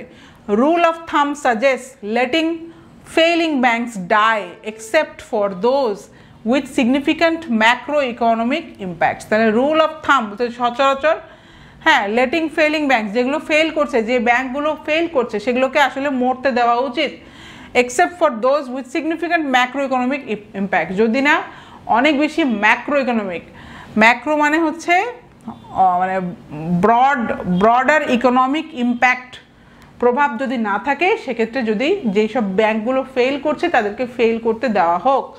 Avoiding the creation of monopolies through merger, তাহলে বলছে ক্রাইটেরিয়া ফর ব্যাংক মার্জারের মধ্যে বলছে যে মনোপলি থ্রু মার্জার, বলছে যে মনোপলিগুলোকে অ্যাভয়েড করা যাবে যদি মার্জ করা যায়। মনোপলি মানে কি, একক যে রাজত্ব, সেটা অ্যাভয়েড করা যেতে পারে যদি মার্জার করা হয়। Mergers should not substitute necessary structural reforms in the banking sector, হচ্ছে একীভূতকরণ, এই যে মার্জারগুলো আসলে নেসেসারি, যেগুলো প্রয়োজনীয় স্ট্রাকচারাল সংস্কার দরকার, হ্যাঁ, প্রয়োজনীয় কাঠামোগত যে সংস্কার দরকার, সেগুলোর কিন্তু সাবস্টিটিউট হিসেবে মার্জারকে ব্যবহার করা উচিত না। সাবস্টিটিউট মানে কি, একটা মানে একটা হচ্ছে বিকল্প হিসেবে কিন্তু মার্জারকে ব্যবহার করা উচিত না, বরং প্রয়োজনীয় স্ট্রাকচারাল রিফর্মগুলো আনা উচিত। Ensuring job security for the workforce and protecting ডিপোজিটার্স interest, তাহলে যারা কাজ করছে ব্যাংকে তাদের চাকরির নিরাপত্তাটা নিশ্চিত করা, এবং প্রোটেক্টিং ডিপোজিটার্স ইন্টারেস্ট, যারা টাকা রেখেছে, ঠিক আছে, সঞ্চয়কারী যারা, তাদের স্বার্থ রক্ষাটাও দরকার। Evaluating the optimal number of banks for the economy, তাহলে optimal number of banks for the economy, অর্থনীতিতে কতটুকু দরকার, আসলে কতগুলো ব্যাংক দরকার, সেটাই আসলে ইভ্যালুয়েট করা হচ্ছে, সেটা আসলে নতুন করে যাচাই করা হচ্ছে। এডিশনাল কনসিডারেশনস, তাহলে আরও কিছু কনসিডারেশনস আছে, যেমন weaknesses exist in both private and public sector banks, তো বলছে যে পাবলিক খাতেও সরকারি ব্যাংকগুলো এবং প্রাইভেট ব্যাংকগুলো দুটো ক্ষেত্রেই দুর্বলতা কিন্তু আছে। World Bank recommends mergers but without imposition, তাহলে বিশ্ব ব্যাংক বলছে যে একীভূতকরণ করো, মার্জার করো, কিন্তু জোর করে না, মানে এই যে ইম্পোজ করে না। Mergers pursued to ensure the health of the banking sector, তো বলছে মার্জার করা হয় কিসের জন্য, ব্যাংকিং খাতের স্বাস্থ্যটাকে নিশ্চিত করার জন্য। Assurance needed regarding job security and depositor interest, তো বলছে যে জব সিকিউরিটি, চাকরির নিরাপত্তা, মানে যারা ব্যাংকে চাকরি করছে তাদের চাকরির নিরাপত্তা দিতে হবে, নিশ্চিত করতে হবে, এবং ডিপোজিটর ইন্টারেস্ট, যারা সঞ্চয়কারী তাদের ইন্টারেস্ট, তাদের স্বার্থ রক্ষাটা নিশ্চিত করতে হবে। Objective assessment of merger impacts needed, তাহলে একীভূতকরণ মার্জারগুলোর একটা নৈর্ব্যক্তিক একটা যাচাই বাছাই করা দরকার, মার্জারের যেসব প্রভাব হবে সেটার একটা নৈর্ব্যক্তিক একটা ইভ্যালুয়েশন অ্যাসেসমেন্ট দরকার। Mergers should be part of an overall financial sector reform, তাহলে এই মার্জারগুলো পার্ট হওয়া উচিত কিসের, একটা ওভারঅল, একটা অনেক বড় ফিনান্সিয়াল অর্থনৈতিক খাতের একটা সংস্কার হিসেবেই দেখা উচিত এই মার্জারগুলোকে। তো ঠিক আছে, আমরা পরের সম্পাদকীতে চলে যাই। Adaptation finance at nap expo 2024, তাহলে এখানে adaptation finance at nap expo 2024, Bangladesh as the host has many lessons to share, তাহলে বাংলাদেশের অনেক লেসন্স আছে শেয়ার করার জন্য, কারণ বাংলাদেশ হচ্ছে হোস্ট, বাংলাদেশ একটা হোস্ট হিসেবে কাজ করছে, কারণ এই যে ন্যাপের এক্সপোটা বাংলাদেশে হচ্ছে। তাহলে ন্যাপটা কি, এখন আমরা ভিতরে ঢুকলেই বুঝতে পারবো। ন্যাশনাল অ্যাডাপ্টেশন প্ল্যানস, ন্যাপ, তো এটা আমরা কেন পড়বো, কারণ পরিবেশ, ক্লাইমেট চেঞ্জ রিলেটেড যে কোনো কিছু আসলে আমাদের পড়তে হবে। বিসিএস রিটেন সিলেবাসে এনভায়রনমেন্টাল ফ্যাক্টর, ক্লাইমেট চেঞ্জ, ঠিক আছে, গ্লোবাল ওয়ার্মিং, এই রিলেটেড অনেক বড় টপিক দেওয়া আছে রিটেন সিলেবাসে, সো এই রিলেটেড যে কোনো আর্টিকেল আসলে আমাদের পড়তে হবে। ন্যাপ এক্সপো 2024 অবজেক্টিভ, তাহলে এটার উদ্দেশ্যটা কি, nap expo share experiences and foster partnerships for implementing national adaptation plans NAPS to achieve transformative adaptation তো বলছে অভিজ্ঞতা শেয়ার করা এবং ফস্টার পার্টনারশিপ ঠিক আছে পার্টনারশিপকে করা অংশীদারিত্বকে ফস্টার করা ঠিক আছে ফর ইমপ্লিমেন্টিং কি বাস্তবায়ন করার জন্য ন্যাশনাল অ্যাডাপ্টেশন প্ল্যান ঠিক আছে জাতীয় অ্যাডাপ্টেশন যেই কর্মসূচি ঠিক আছে সেটা অ্যাচিভ করার জন্য সেটার মাধ্যমে ট্রান্সফরমেটিভ অ্যাডাপ্টেশন অ্যাচিভ করার হচ্ছে উদ্দেশ্য current status of adaptation finance তাহলে এখনকার অবস্থাটা কি over 60% of adaptation finance to LDCs comes as loans exacerbating their debt distress তো বলছে 60%-এরও উপরে এই অ্যাডাপ্টেশন ফাইন্যান্স যে হয় LDCs মানে লিস্ট ডেভেলপ কান্ট্রিজ এর আসে হচ্ছে লোন আকারে এবং এইটা ঋণের উপরে যে চাপ সেটা আসলে আরো বাড়িয়ে দেয় more than half of the support to LDCs is directed towards mitigation efforts rather than adaptation despite the urgent need for adaptation বলছে যে 50% মানে অর্ধেকেরও বেশি সাপোর্ট এই এলডিসিতে আসে যে মিটিগেশন এফোর্টসের জন্য রাদার দ্যান অ্যাডাপ্টেশন বলছে মিটিগেশনের জন্য আসে অ্যাডাপ্টেশনের জন্য আসে না আমরা জানি পরিবেশ রিলেটেড দুটো অ্যাপ্রোচ আছে মানে ক্লাইমেট চেঞ্জ মোকাবেলার ক্ষেত্রে দুটো অ্যাপ্রোচ একটা হচ্ছে মিটিগেশন অ্যাপ্রোচ একটা হচ্ছে অ্যাডাপ্টেশন অ্যাপ্রোচ অ্যাডাপ্টেশন মানে নতুন করে খাপ খাইয়ে নেওয়া আর মিটিগেশন মানে যত ক্ষয়ক্ষতি হয়েছে সেগুলো আরও কমানো তো এগুলোর ভিতরে আরও অনেক পড়তে হবে আমাদের ঠিক আছে কারণ অনেক বড় অ্যাপ্রোচ এগুলো এই যে এফোর্ট মিটিগেশন এফোর্টস এবং অ্যাডাপ্টেশন এফোর্টস যেগুলো ভিতরে আরও পড়লে বুঝতে পারবেন তো এখানে আমি বলে নিলাম যে এখানে বলতেছে যে 50%-এরও উপরে মানে হাফ মানে অর্ধেকেরও বেশি সাপোর্ট আসে হচ্ছে আসলে মিটিগেশন এফোর্টসের ক্ষেত্রে রাদার দেন অ্যাডাপ্টেশনের ক্ষেত্রে আসে না despite the urgent need for adaptation যদিও এই অ্যাডাপ্টেশন এর একটা আর্জেন্ট জরুরি ভিত্তিতে দরকার কিন্তু মিটিগেশন এফোর্টসের জন্যই হ্যাঁ অর্ধেকেরও বেশি সাপোর্ট আসে এলডিসিতে মানে লিস্ট ডেভেলপ কান্ট্রিজে Foreign aid labeled as climate finance is increasingly benefiting middle income countries to the detriment of LDCs or LICs তাহলে foreign aid labeled as climate finance তাহলে জলবায়ু ফাইন্যান্স জলবায়ু অর্থায়ন আকারে ঠিক আছে যেসব ফরেন এইড আসে বিদেশি সহায়তা আসে সেগুলো আসলে বেনিফিটিং করছে সেগুলো মানে সুবিধা দিচ্ছে মিডল ইনকাম কান্ট্রিজ যেগুলো মধ্য আয়ের দেশ তাদেরকে আসলে সুযোগ সুবিধা দিচ্ছে হ্যাঁ টু দি ডেট্রিমেন্ট অফ এলডিসিস স্বল্পোন্নত দেশের ক্ষতির মাধ্যমে অর্থাৎ স্বল্পোন্নত দেশকে কিন্তু সুবিধা দিচ্ছে না বরং ফরেন এইড যেগুলো ক্লাইমেট ফাইন্যান্স আকারে আসছে সেগুলো আসলে মধ্য আয়ের দেশকে অনেক বেশি সুযোগ সুবিধা দিচ্ছে চ্যালেঞ্জেস অ্যান্ড কনসার্নস তাহলে চ্যালেঞ্জেস এবং উদ্বেগগুলো কি কি no road map provided at COP28 for doubling adaptation finance as decided at COP26 বলছে যে এখনো কোনো রোড ম্যাপ দেওয়া হয়নি এই যে COP28 চলে গেল এখানে কিন্তু হ্যাঁ কোনো রোড ম্যাপ দেওয়া হয়নি যে কিভাবে adaptation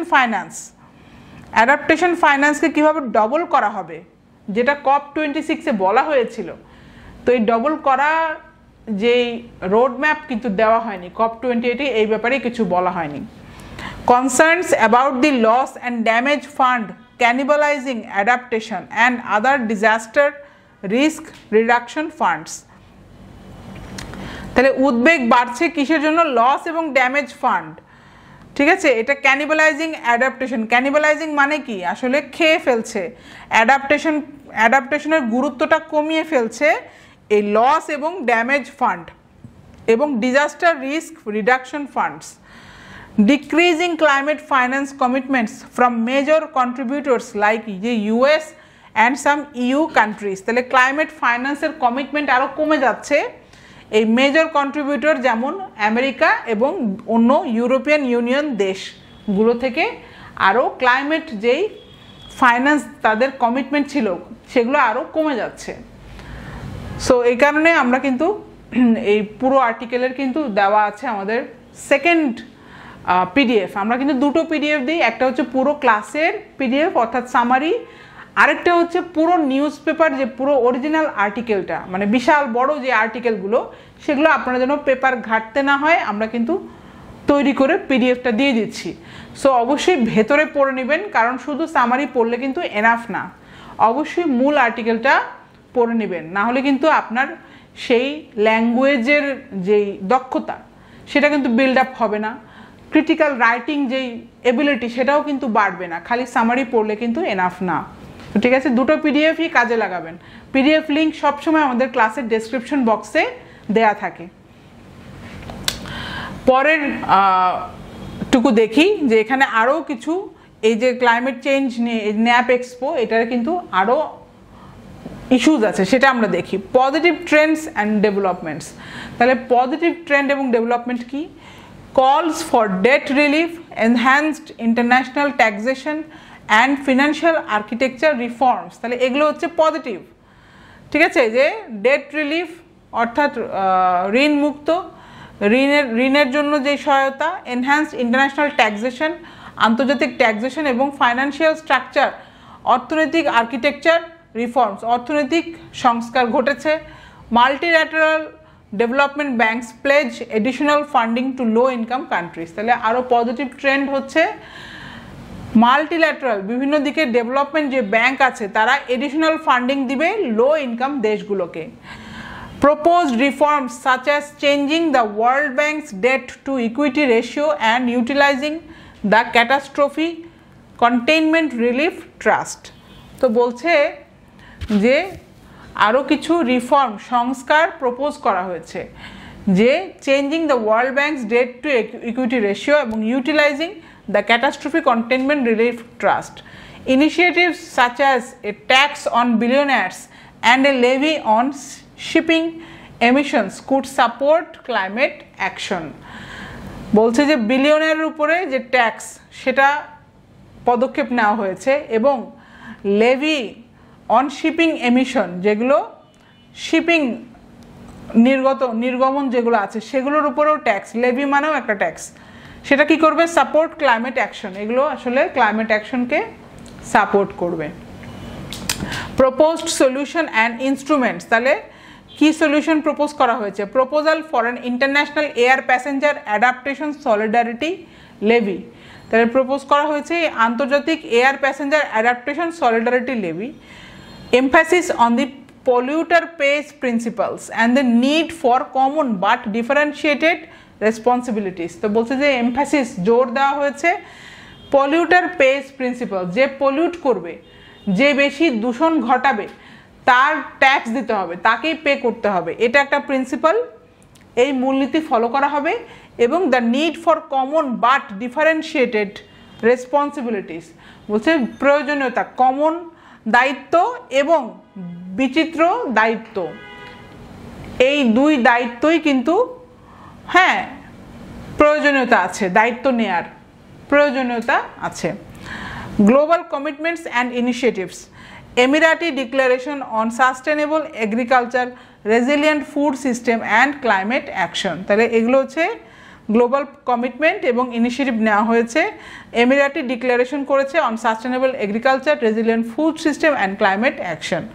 opportunities and lessons for NAP expo 2024, তাহলে অপরচুনিটি এবং লেসনগুলো কি? Opportunity to share good adaptation practices across the global south, তাহলে এখানে সুযোগ রয়েছে শেয়ার করার জন্য গুড অ্যাডাপ্টেশন প্র্যাকটিস, যেগুলো ভালো প্র্যাকটিস সেগুলো পুরো গ্লোবাল সাউথে শেয়ার করার অপরচুনিটি আছে।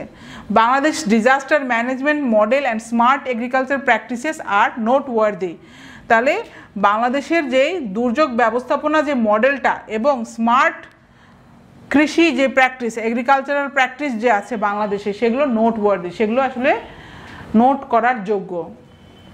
রেকমেন্ডেশন কি? Scale locally led adaptation and develop a monitoring, evaluation and learning framework, তাহলে বলছে যে স্কেল লোকালি লেড হ্যাঁ, আঞ্চলিক বা লোকালি অ্যাডাপ্টেশন এবং develop a monitoring evaluation learning framework, একটা মনিটরিং ইভ্যালুয়েশন এবং লার্নিং ফ্রেমওয়ার্ক তৈরি করতে হবে। Emphasize the need for grant-based adaptation finance for LDCs, possibly through solidarity levies on emissions। তাহলে বলছে জোর আরোপ করতে হবে গ্রান্ট বেসড অ্যাডাপ্টেশন ফাইন্যান্সের উপরে। এখন আমরা দেখব পরের সম্পাদকীয়, সেটা হচ্ছে ইসরায়েল এবং ইরানকে নিয়ে। ইসরায়েল ইজ রোগ but Iran must demonstrate restrained. রোগ মানে কি? ইসরায়েল ইজ রোগ মানে ইসরায়েল হচ্ছে বিপ্লবী বা বিমুখ, মানে নিয়ম নীতির বাইরে, ঠিক আছে, সে শুনে না। রোগ মানে যে নীতি ভ্রষ্ট। কিন্তু ইরান মাস্ট ডেমনস্ট্রেট রেস্ট্রেন, ইরানের অবশ্যই রেস্ট্রেন মানে হচ্ছে সংযম বা মানে প্রতিরোধ, বা রেস্ট্রেন মানে হচ্ছে নিজেকে সংবরণ করা উচিত, এটাই বোঝাচ্ছে যে ইরানের নিজেকে সংবরণ করা উচিত, ইরানের সংযত থাকা উচিত। এখন আমরা দেখি ভিতরে কি বলছে। ইসরায়েল এবং Iran are engaged in open conflict raising concerns for multiple stakeholders. তো বলছে যে ইসরায়েল এবং ইরান একদম ওপেন মানে একদম সম্মুখ যুদ্ধে, কনফ্লিক্টে, ঠিক আছে, একদম খোলা সংঘাতে তারা জড়িত, তারা জড়িয়ে পড়েছে। এখন মাল্টিপল বিভিন্ন স্টেক হোল্ডার্স যারা জড়িত আছে তাদের কনসার্ন, তাদের উদ্বেগের বিষয়টা হয়ে দাঁড়িয়েছে। Iran retaliated against Israel's attack on its consulate in Syria killing 7 IRGC personnel. এখন ইরান আমরা জানি যে ইসরায়েলের এগেনস্টে ইসরায়েল সিরিয়ার যে কনসুলেট সেখানে আক্রমণ করেছে ইসরায়েল, এবং ইরান প্রতিশোধ নিয়েছে এই অ্যাটাকের ইসরায়েলের প্রতি। তো বলছে 7 জন পার্সোনাল মারা গিয়েছে। Israel's unprovoked attacks on Iranian sites, including the assassination of high-ranking General Said Razi Mousavi, have escalated tensions. তাহলে ইসরায়েল কি করেছে? আনপ্রোভোকড অ্যাটাকস, বলছে ইসরায়েল যেচে পড়ে ইরানের বিভিন্ন সাইটে অ্যাটাক করেছে, এবং ইনক্লুডিং দ্য অ্যাসাসিনেশন মানে কি? আতাত মানে গুপ্ত হত্যা। হাই র্যাঙ্কিং জেনারেল, এই যে সাইদ রাজি মৌসাবির যেই হাই র্যাঙ্কিং যে জেনারেল, তার যে গুপ্ত হত্যা, সেটাও এটা কি করেছে? এসকেলেটেড টেনশন, এটা আরও টেনশন বাড়িয়ে দিয়েছে।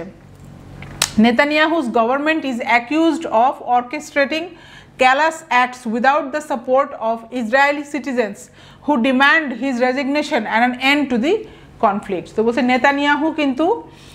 নেতানিয়াহুর সরকার কি করছে? এইসব ক্যালাস অ্যাক্টস, মানে ক্যালাস মানে কি? নির্বিকার, কোনো কারো ইমোশনের প্রতি সে কেয়ারফুল না। তো এরকম অ্যাক্ট আয়োজন করার জন্য সরকার, নেতানিয়াহুর সরকারকে সবাই অ্যাকিউজ করছে, যেখানে আসলে ইসরায়েলি জনগণের কিন্তু কোনো সাপোর্ট নেতানিয়াহুর সরকারের প্রতি নেই। তারা, ইসরায়েলের জনগণ কিন্তু তার রেজিগনেশন চায়, এবং এই সংঘাতের একটা বন্ধ চায় এই ইসরায়েলি জনগণ। Iran downplayed Israel's attack on its defense and nuclear site in Isfahan, calling the quadcopters toys। তো বলছে ইরান ইসরায়েলের অ্যাটাকটাকে ডাউনপ্লে করেছে, কমিয়ে বলেছে এর প্রতিরক্ষার জন্য, এবং নিউক্লিয়ার সাইট, ইস্পাহানে যে নিউক্লিয়ার সাইট আছে, তো এখানে যে অ্যাটাক করেছে ইসরায়েল, ইরান সেটাকে ডাউনপ্লে করেছে, এবং কলিং দ্য কোয়াডকপ্টার্স টয়স, বলছে তারা, ইরান এই কোয়াডকপ্টারকে বলেছে খেলনা। Israel's actions risk escalating the conflict, potentially leading to a full fledged war in the region. এখন ইসরায়েলের যেই কার্যকলাপগুলো আসলে এই সংঘাতকে বাড়াবে, এই ঝুঁকিতে ফেলেছে, এবং potentially leading to full fledged war in the region, এই অঞ্চলে একদম ফুল ফ্লেজ একটা যুদ্ধ লেগে যেতে পারে পোটেনশিয়ালি এই ইসরায়েলের এই কার্যকলাপগুলো। A conflict would disrupt global trade and economic progress in the region। তো বলছে এই এলাকায়, এই অঞ্চলে যদি একটা সংঘাত লেগে যায়, সেক্ষেত্রে কি করবে, বৈশ্বিক যে বাণিজ্য এবং অর্থনৈতিক যে সমৃদ্ধি সেটাকে কিন্তু ডিসরাপ্ট করবে, মানে বিঘ্ন ঘটায় দিবে। Arab nations are hesitant to openly side with Israel due to its history of human rights abuses and war crimes against Palestinians. যারা অ্যারাবিয়ান আছে, মানে অ্যারাব নেশন, আরব যে জাতি, তারা কিন্তু ইসরায়েলের সাথে খোলাখুলিভাবে মানে তারা পক্ষ নিতে পারছে না, তারা হেসিটেন্ট, তারা একটু হেসিটেন্ট ফিল করছে, ইতস্তত করছে। কারণ কি, কারণ ইসরায়েলের যেই মানবাধিকার বিরুদ্ধে যে মানবাধিকার যে লঙ্ঘনের যেই ইতিহাস আছে এই ফিলিস্তিনিদের সাথে। US support for Israel is under scrutiny, especially due to civilian casualties in Gaza. তাহলে আমেরিকার যে ইসরায়েলের প্রতি সাপোর্ট, এটা আন্ডার স্ক্রুটিনি, সবাই কিন্তু নিরীক্ষণ করে দেখছে। কারণ কি, এই গাজাতে যে সিভিলিয়ান ক্যাজুয়ালিটিস হচ্ছে, যে হতাহতের ঘটনার জন্য সবাই এখন ইউএসএ যে সাপোর্ট করছে ইসরায়েলকে, সেটা আসলে নিরীক্ষণ করছে, সবাই দেখছে। Iran is cautious not to escalate the conflict, focusing on improving regional relations including with the GCC. তো বলছে ইরান কিন্তু এখন সতর্ক হয়ে গেছে, এই সংঘাতকে আর বাড়াবে না, এবং ইরান ফোকাস করছে যে আঞ্চলিক যে সম্পর্কগুলো সেগুলো ইমপ্রুভ করতে, যেমন জিসিসি যে দেশ, গালফ যে কান্ট্রিজগুলো, সেগুলোর সাথে সম্পর্ক ভালো করার ক্ষেত্রে ইরান মনোযোগ দিচ্ছে। Saudi Arabia has softened its stance towards Iran with a China brokered deal seen as a turning point. এখন সৌদি আরবিয়া কি করছে, ইরানের প্রতি তাদের অবস্থানটা একটু সফটেন, একটু কোমল করেছে, একটু নরম করেছে। With China broker deal, China মধ্যস্থতা করেছে একটা ডিল, এটা একটা টার্নিং পয়েন্ট, অর্থাৎ সৌদি আরবে এবং ইরানের মধ্যে একটা ডিল হয়েছে যেটার মধ্যস্থতা করেছে চায়না, এটা একটা turning point. Netanyahu may be escalating the conflict to stay in power and divert attention from corruption charges. Netanyahu কি করতে পারে, ক্ষমতায় থাকার জন্য এই কনফ্লিক্টটাকে আসলে আরও এসকেলেট করতে চাচ্ছে। কারণ কি, সে পাওয়ারে থাকতে চায় এবং তার যে দুর্নীতির যে চার্জগুলো তার উপরে লাগানো হয়েছে, দুর্নীতির যে আরোপগুলো করা হয়েছে, সেগুলো থেকে মনোযোগটা সরিয়ে দেওয়ার জন্য নেতানিয়াহু এই সংঘাতটাকে আরও বাড়াতে পারে। US pressure to condition military aid to Israel has turned into calls for increased aid. তাহলে আমেরিকার যে প্রেশার মিলিটারির উপরে, military aid two Israel has turn to কলস ফর ইনক্রিজড, এটা আসলে আরও ইনক্রিজড, এটা আসলে আরও সাহায্য আরও বেড়ে গিয়েছে, সাহায্যের যেই আহ্বান সেটা আসলে আরও বাড়িয়ে দিয়েছে। আমেরিকার যেই প্রেশারটা রয়েছে, আমেরিকা যে প্রেশারে আছে, এই মিলিটারি ইসরায়েলের প্রতি যে মিলিটারি এইড দিচ্ছে, এটা দেখা গেছে যে আরও সাহায্যের আহ্বান আরও বেড়ে গিয়েছে। The US House of Representatives approved $26 billion in emergency assistance to Israel, including $14 billion in unconditional military aid. এখন ইউএসের যে হাউস অফ রিপ্রেজেন্টেটিভ, সেটা আসলে আরও 26 বিলিয়ন ইমার্জেন্সি সহযোগিতা ইসরায়েলের প্রতি, 26 বিলিয়ন সেটা অ্যাপ্রুভ করেছে, এবং including 14 billion unconditional military aid, আরও সামরিক সহায়তা দিয়েছে 14 বিলিয়ন। এর মধ্যে 14 বিলিয়নই সামরিক সহায়তা, যেটা আনকন্ডিশনাল, অর্থাৎ কোনো নিঃস্বার্থভাবে দিয়ে দিয়েছে। Iran should refrain from retaliation to save the region from a long-lasting bloody war. ইরানের আসলে আরও প্রতিশোধ নেওয়ার থেকে বিরত থাকা উচিত, যেন এই এলাকাতে, এই অঞ্চলে যেন একদম লং লাস্টিং কোনো রক্তাক্ত যুদ্ধ যেন লেগে না যায়, এজন্য ইরানের সংযত থাকা উচিত। পরের সম্পাদকীয় আমরা দেখি, should social media B our new public square. তাহলে সোশ্যাল মিডিয়া নিয়ে এখানে একটা কথা আছে। তো এখানে আমাদের রিটেন সিলেবাসে দেখবেন রোল অফ মিডিয়া, আইসিটি, তারপরে আরটিআই, ই গভর্নেন্স, এই রিলেটেড বিশাল বড় টপিক আছে, আলাদা টপিক আছে। তো এখানে রোল অফ মিডিয়া যেহেতু আছে, তো রোল অফ মিডিয়ার মধ্যে সোশ্যাল মিডিয়াটাও পড়ে যাবে। তাহলে আমরা দেখি ভিতরে কি আছে, teens in the US spend an average of 5 hours a day on social media. বলছে আমেরিকাতে যে কিশোর কিশোরীরা আছে টিনস, ঠিক আছে, টিনেজার যারা, তারা গড়ে 5 ঘন্টা সোশ্যাল মিডিয়াতে কাটায়।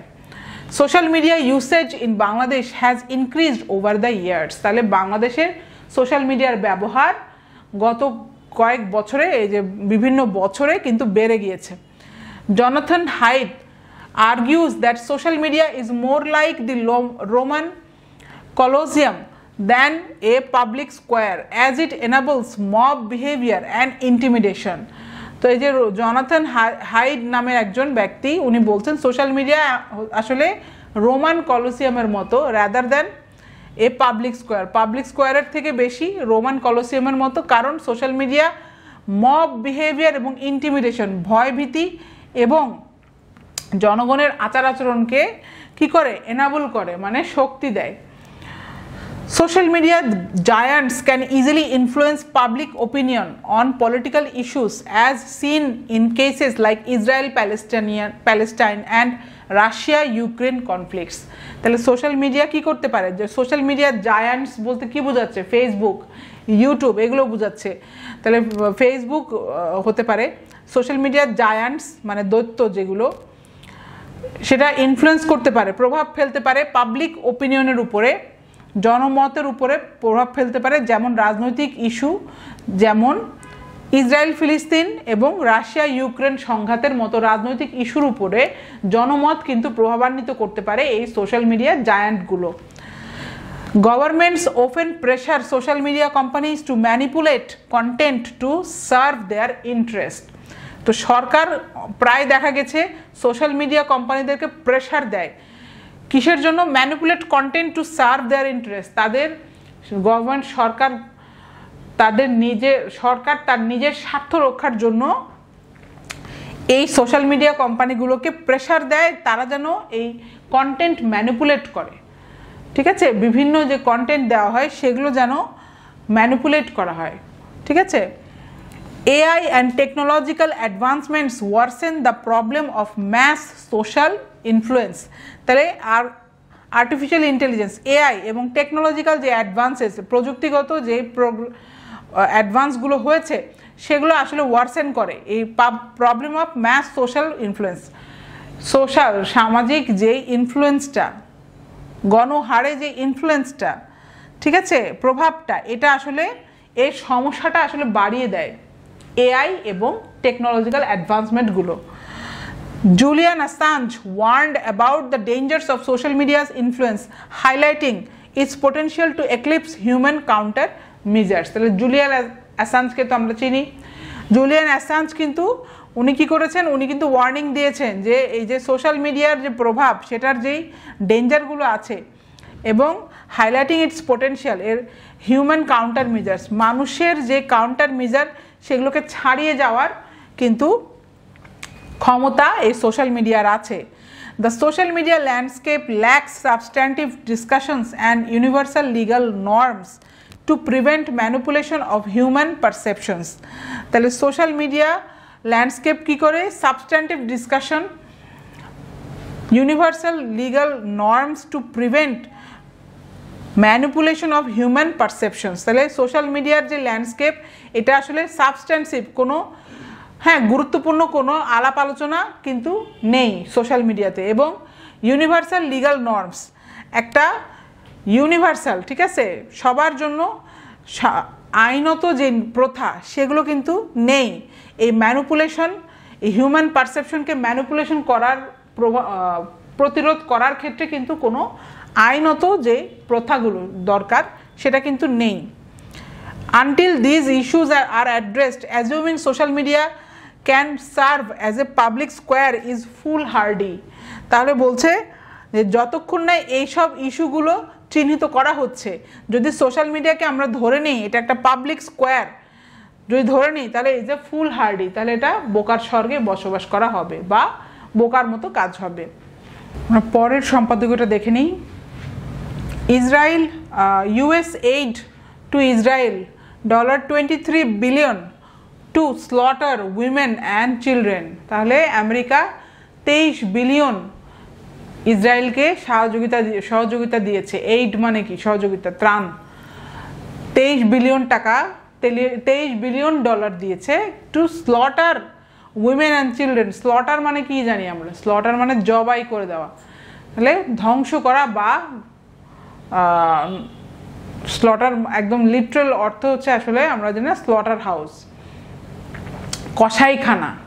তাহলে নারী এবং শিশুদেরকে স্লটার করার জন্য, জবাই করার জন্য আসলে এই $23 বিলিয়ন ইউএসএ ইসরায়েলকে সহযোগিতা দিয়েছে। এখন দেখি ভিতরে কি আছে। The US passed a $23 billion aid package to Israel after vetoing Palestinian statehood, effectively supporting Israel's actions against Palestinians. তাহলে এক হচ্ছে আমেরিকা ভিটো দিয়েছে, এই প্যালেস্টিনিয়ান যে একটা রাষ্ট্র হিসেবে স্বীকৃতি দিয়েছে এই রেজলিউশনে, ইউএন জাতিসংঘের যে রেজলিউশন পাস হতো সেটাতে ভিটো দিয়েছে। প্যালেস্টিনিয়ান স্টেটহুড অর্থাৎ ফিলিস্তিন যেন রাষ্ট্র হতে না পারে সেটাতে ভিটো দিয়েছে। তারপরে আবার কি করলো? 23 বিলিয়ন, আরও $23 বিলিয়ন প্যাকেজ, এইড প্যাকেজ ইসরায়েলকে দিল। তো বলছে এরই মাধ্যমে ইসরায়েলের অ্যাকশন, ফিলিস্তিনিদের বিরুদ্ধে ইসরায়েলের যে কার্যকলাপকে আসলে ইউএসএ কি করলো? সাপোর্ট করলো। Around 23,000 women and children have been reported killed in Gaza since October 7, 2023.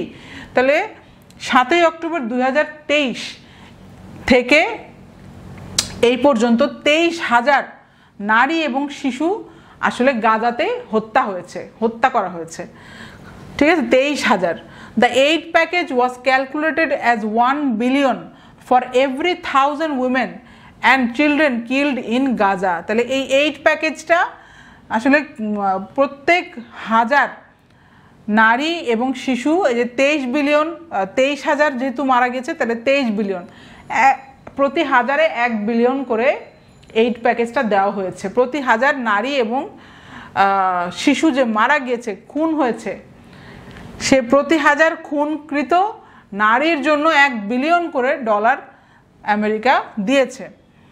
The US has continuously supported Israel, ignoring Palestinian suffering and human rights violation. তাহলে আমেরিকা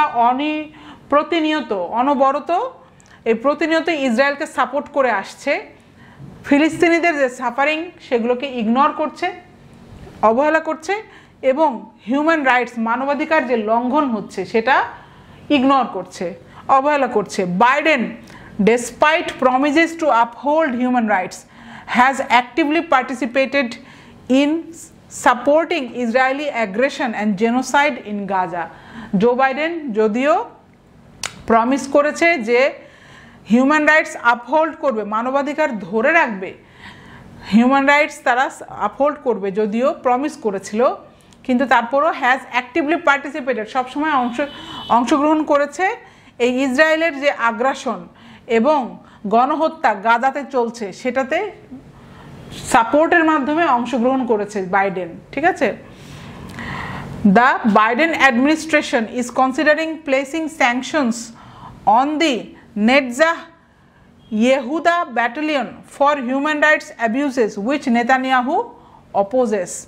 তাহলে বাইডেন প্রশাসন কি করছে? বাইডেন প্রশাসন স্যাংশন করবে এই নেটজাহ ইহুদা ব্যাটালিয়নকে, ঠিক আছে, ফর হিউম্যান রাইটস অ্যাবিউসেস, মানবাধিকার লঙ্ঘনের জন্য, যেটা নেতানিয়াহু আসলে বিরোধিতা করে। Despite US aid, Netanyahu shows no gratitude and continues his aggressive actions against Palestinians. বলছে যদিও আমেরিকার সাহায্য আসতেছে তারপরও নেতানিয়াহু কিন্তু কোনো কৃতজ্ঞতা দেখাচ্ছে না এবং তার অ্যাগ্রেসিভ অ্যাকশন, ফিলিস্তিনিদের প্রতি তার যেই আগ্রাসনটা সেটা কিন্তু সে কন্টিনিউ রেখেছে। The article questions the moral stance of the US and calls for global action to stop the operation of Palestinians. তাহলে এখানে এই আর্টিকেলটাতে আমেরিকার যে মোরাল স্ট্যান্স, নৈতিক অবস্থানটাকে নিয়ে প্রশ্ন তোলা হয়েছে এবং গ্লোবাল অ্যাকশন, একটা বৈশ্বিক যে একটা অ্যাকশন নেওয়া দরকার, এই ফিলিস্তিনিদের প্রতি যেই জুলুম চলছে সেটার প্রতি একটা আহ্বান জানিয়েছে। The author expresses Palestinian resilience and determination to continue fighting for their rights and dignity. তো বলছে যে লেখক সে কিন্তু ফিলিস্তিনিদের যে রেজিলিয়েন্স, যে সহিষ্ণুতার উপরে, হ্যাঁ সহিষ্ণুতা, ফিলিস্তিনিদের সহিষ্ণুতা এবং দৃঢ় প্রতিজ্ঞা, to continue fighting for the rights and dignity, তাদের অধিকার এবং তাদের যেই আত্মমর্যাদার জন্য যে ফাইট, সেটার জন্য অথর প্রেইজ করেছে। ঠিক আছে, লেখক একটা সুনাম করেছে যে প্যালেস্টিনিয়ান যারা ফিলিস্তিনি তাদের যে সহিষ্ণুতা এবং তাদের দৃঢ় প্রতিজ্ঞা, এটা নিয়ে সে প্রশংসা করেছে। এখানে আমরা ছবি দেখতে পাচ্ছি, when will the Muslim ummah wake up from its deep sleep. বলছে মুসলিম উম্মা কখন তার গভীর নিদ্রা থেকে জেগে উঠবে, it's helplessness and it's restrained. When will they rise to defend their sacred places and as the Al-Aqsa Mosque, our first Qibla, and step up to protect the Palestinian people? বলছে তাদের কখন উঠবে, এই মুসলিম উম্মা জেগে উঠবে কবে, তারা এই যে তাদের যে পবিত্র স্থানগুলোকে নিরাপদ প্রতিরক্ষা করার জন্য এবং আল আকসা মস্ক এবং ফার্স্ট কিবলা, প্রথম কিবলা, এগুলোকে প্রতিরক্ষা করার জন্য, রক্ষা করার জন্য কখন জেগে উঠবে মুসলিম উম্মা, এখানে প্রশ্ন করা হয়েছে। ঠিক আছে, পরের সম্পাদকে আমরা দেখি, our civil society needs to better itself. তাহলে এখানে আমরা জানি যে civil society, role of civil society, NGOs, interest groups, সরাসরি রিটেন সিলেবাসে, বিসিএস রিটেন সিলেবাসের টপিক এটা দেওয়া আছে বাংলাদেশ বিষয়াবলীর ক্ষেত্রে। তো এই কারণে সিভিল সোসাইটি নিয়ে কিছু আসলে আমাদের পড়তে হবে। আচ্ছা, সামারি করে দিয়েছি, দেখি ভিতরে কি আছে। Bangladesh independent civil society is currently facing significant challenges including harassment, physical aggression, detainment and maltreatment by authorities. তাহলে বাংলাদেশের যেই স্বাধীন সিভিল সোসাইটি মানে সুশীল সমাজ, তারা ফেস করছে বিভিন্ন গুরুত্বপূর্ণ চ্যালেঞ্জেস, যেমন হ্যারাসমেন্ট, ফিজিক্যাল অ্যাগ্রেশন, ঠিক আছে, ডিটেইনমেন্ট মানে ধরে নিয়ে যাওয়া হচ্ছে, তারপরে ম্যাল ট্রিটমেন্ট বাই অথরিটিস, বিভিন্ন কর্তৃপক্ষ থেকে ম্যাল ট্রিটমেন্ট তারা ফেস করছে। Journalist reporting on government misconduct are prosecuted and critics of the ruling party face harassment under draconian laws. তো বলছে যারা জার্নালিস্ট, সরকারের যেই মিসকন্ডাক্টের উপরে যারা সাংবাদিক, তারা ফেস করছে, তারা পারজিকিউটেড হচ্ছে, এই সাংবাদিকদেরকে ধরে নিয়ে যাওয়া হচ্ছে, পারজিকিউটেড হচ্ছে, এবং ক্রিটিক্স অফ রুলিং পার্টি, যারা সরকারি দল আছে তাদের যে সমালোচক, তাদের হ্যারাসমেন্ট করা হচ্ছে আন্ডার ড্রেকোনিয়ান লস। ড্রেকোনিয়ান মানে কি, অনেক ড্রেকোনিয়ান মানে কি, আমরা ওয়ার্ড ম্যাপের বইয়ে কিন্তু শিখিয়ে দিয়েছি এটা। ড্রেকোনিয়ান মানে বিভিন্ন আইনের ক্ষেত্রে বোঝায়, লজের ক্ষেত্রে ড্রেকোনিয়ান মানে খুব শক্ত, কঠোর, অনেক কঠোর যদি আইন হয় সেটাকে বলে ড্রেকোনিয়ান লজ। ঠিক আছে, শুধুমাত্র আইনের ক্ষেত্রে এই ড্রেকোনিয়ান শব্দটা ব্যবহৃত হয়। তো এই বলতেছে যে রুলিং পার্টি এর যারা সমালোচক তাদেরকে হ্যারাস করা হচ্ছে এই ড্রেকোনিয়ান লজের আন্ডারে, এবং যারা সাংবাদিক তারা গভর্নমেন্ট মিসকন্ডাক্ট যারা রিপোর্ট করছে সাংবাদিকদেরকে পারজিকিউট করা হচ্ছে, মানে কি আইনের আওতায় নিয়ে হয়রানি করা হচ্ছে। আচ্ছা, the government's agenda to preserve and consolidate power undermines democratic institutions as reflected in upcoming laws like the data protection act.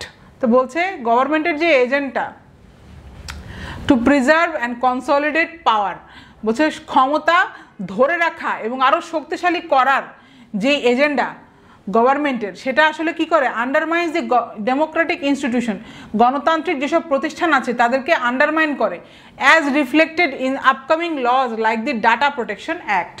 এই ডাটা প্রোটেকশন অ্যাক্ট যেই আইন আছে, এই আইনের মাধ্যমে বোঝা যাচ্ছে যে সরকার ক্ষমতা ধরে রাখা এবং ক্ষমতা বাড়ানোর জন্য যে এজেন্ডা, সেটা আসলে হ্যাঁ গণতান্ত্রিক প্রতিষ্ঠানগুলোকে খুবই আন্ডারমাইন করছে, মানে কি অনেক ক্ষতিগ্রস্ত করছে। আন্ডারমাইন মানে কি, মানে ভিতটা নড়িয়ে দেওয়া, আন্ডারমাইন মানে ভিতটা নড়িয়ে দেওয়া। আচ্ছা, তাহলে ডাটা প্রোটেকশন অ্যাক্টের মাধ্যমে আমরা বুঝতে পারছি যে গভর্নমেন্টের এজেন্ডাই হচ্ছে পাওয়ার ধরে রাখা এবং কনসলিডেট করা। It's uncertain if Bangladesh will see a decentralisation of power as the stagnant two party politics limits potential solution. বলছে এটা এখনো অনিশ্চয়তার মধ্যে আছে যে বাংলাদেশ কখনো বিকেন্দ্রীকরণ, ক্ষমতার বিকেন্দ্রীকরণ দেখবে কিনা। কারণ টু পার্টি, যে দুইটা রাজনৈতিক দল, যে পলিটিক্স, এই নিয়মটা আসলে একটা স্ট্যাগনেন্ট, মানে একটা স্থবির অবস্থা, এবং পোটেনশিয়াল সলিউশনকে সীমাবদ্ধতা করে দেয়। এই দুইটা রাজনৈতিক দল আছে মাত্র বাংলাদেশে, এবং এটা একটা স্থবির একটা রাজনৈতিক ব্যবস্থা। তো বলছে এ কারণে পোটেনশিয়াল সলিউশন কিন্তু খুবই সীমাবদ্ধতার মধ্যে পড়ে গিয়েছে, কোনো পোটেনশিয়াল সলিউশন নেই। To address democratic decline, citizen activism, independent media vigilance, and civil society guidance are essential. তো বলছে গণতান্ত্রিক যে অবক্ষয়টা হচ্ছে এটাকে চিহ্নিত করার জন্য সিটিজেন অ্যাক্টিভিজম, ঠিক আছে, নাগরিকদের অ্যাক্টিভিজম দরকার, ইন্ডিপেন্ডেন্ট মিডিয়া ভিজিলেন্স মানে স্বাধীন মিডিয়া দরকার, সিভিল সোসাইটি গাইডেন্স এই সুশীল সমাজের গাইডেন্স দরকার, ঠিক আছে, এই গণতান্ত্রিক অবক্ষয়টা থামাতে।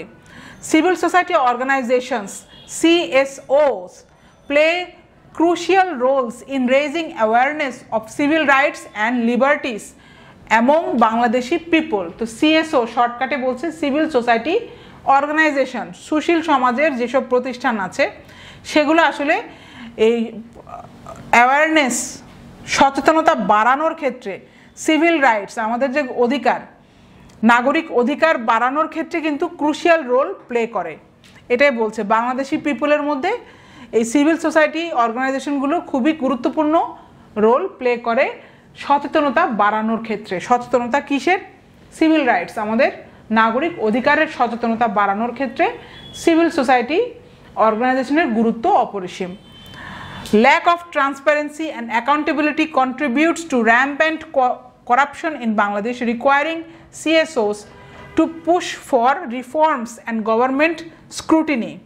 তো বলছে স্বচ্ছতা এবং জবাবদিহিতার অভাবে বাংলাদেশে করাপশন মানে দুর্নীতি অনেক র্যাম্প্যান্ট, মানে কি অনেক ব্যাপক আকারে ছড়িয়ে গিয়েছে।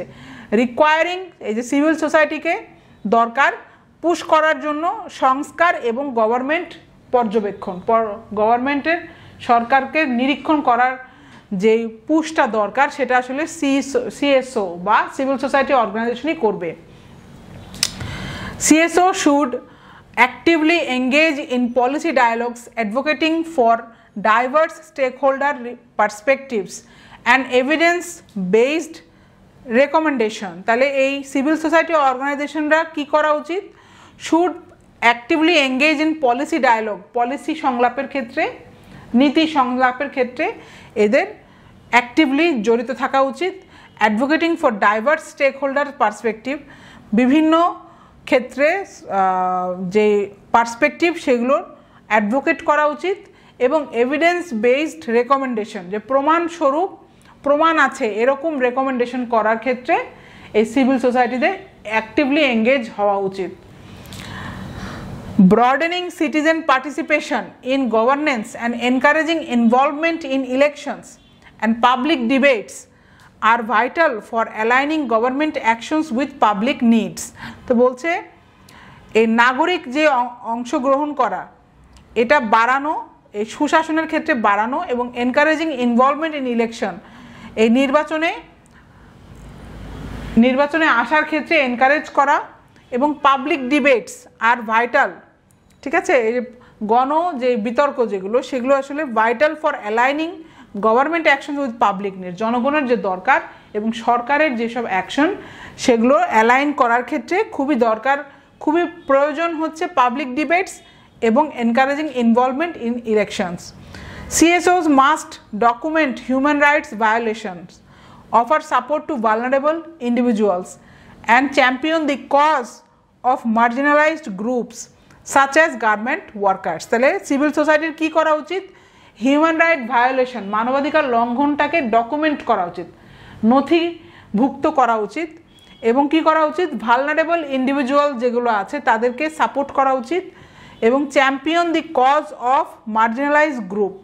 মার্জিনালাইজ গ্রুপ মানে কি, দলিত যারা আছে, অবদমিত যারা আছে, তাদের যেসব কারণ, তাদের যেসব উদ্দেশ্য সেগুলো চ্যাম্পিয়ন করা উচিত এবং সাচাস যেমন দলিত গ্রুপ, যেমন গার্মেন্ট ওয়ার্কার যারা, তাদের স্বার্থে এগিয়ে আসা উচিত এই সিভিল সোসাইটি অর্গানাইজেশনদের।